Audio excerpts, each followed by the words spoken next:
Hi everyone, welcome to another episode of Retro Camera Cool. I'm Benjamin Fargen. I want to start off by apologizing. It's been months since I've provided any new content for the channel. To be honest, I've kind of had a change of heart about the direction that I want things to go and the type of content that I want to put out. I originally kind of started this as just a platform to review film camera gear and film and that type of thing. And then as I got started with that, I realized that maybe there was already plenty of film camera reviews on YouTube. There's so many great channels that really do a great job of that.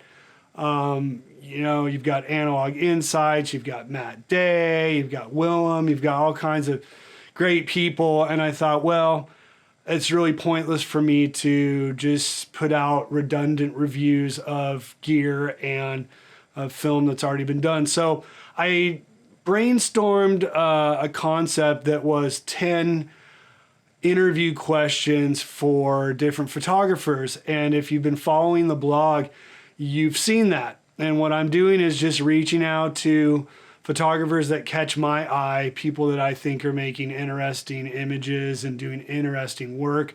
And so many people have been gracious to take the time to fill out the interview and submit images that they feel represent the best work that they do or the style that they have.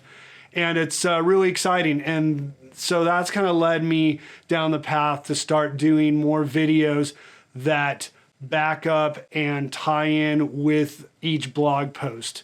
So that's the new direction of the channel. I think it's going to entertain and educate a much wider group of individuals rather than just the geekery of camera gear and reviewing what it does.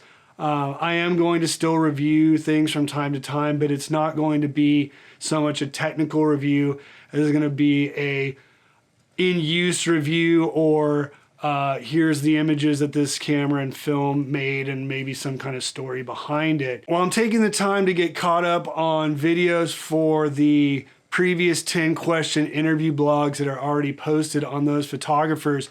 I figured I would do a highlight video on an article that the great folks over at 35mmc.com published, and it was all about a evening in San Francisco pushing TRI-X 400, Kodak TRI-X 400. I'd never done it before, and I got into a situation where there was no choice. It wasn't even an experiment. I was in a situation where if I wanted to shoot film that afternoon and that evening, I had to push the film. I'd never done it before. I had my trusty Nikon F3HP, which I love to death and is meant to use and abuse. So the story goes, my son and his friend had bought concert tickets, their first concert ever, to go see Mac DeMarco in San Francisco.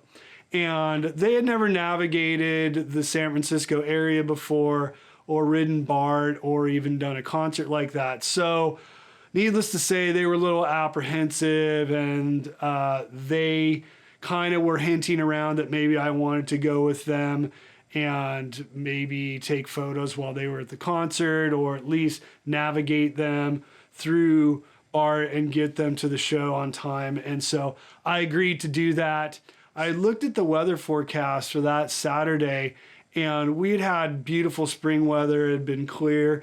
And of course, one day only, rain in the Bay Area, and rain that afternoon and night, the night of the Mac DeMarco concert. So brought my rain jacket and I brought my gear, and I didn't really fully have a plan, but once I arrived and got the boys off to their Mac DeMarco concert, I realized that there was no way I was going to be shooting film on the streets of San Francisco on a dark afternoon, early evening without pushing the film. So I gave it a go. I metered the film at just under 3200 just to give it a little bit more light, and walked around the streets and had a blast shooting some really different content, really different images than I'm used to shooting. It was all about the available light from shop windows and restaurants, car light reflections, and the like. I was pleasantly surprised when I got the images back. I wasn't sure what to expect, didn't know how they were going to turn out, if they were going to turn out at all. So I'm going to give you a quick rundown of the highlights and what it looks like to push Kodak TRI-X 400 on a Nikon F3.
I hope you enjoyed the sample images I featured of what TRI-X 400 looks like pushed to 3200. I definitely think it's a great option. It's something I will use in the future if the situation calls for it. If you like this kind of content and story-based information, please subscribe so you can get notified when I post some more new videos. Also, follow the link to the Retro Camera Cool Instagram page and my own personal Benjamin Fargen page, starting to do weekly features outside of the interviews.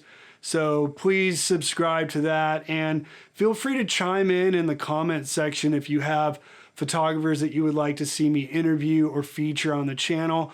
They don't have to be famous. They don't have to have a ton of followers. It's all about quality and interesting content and featuring a wide range of photographers in different styles. Just make sure that they shoot film of some kind, and I'll see about featuring them. Anyways, thanks for sticking around. Until next time, keep it cool.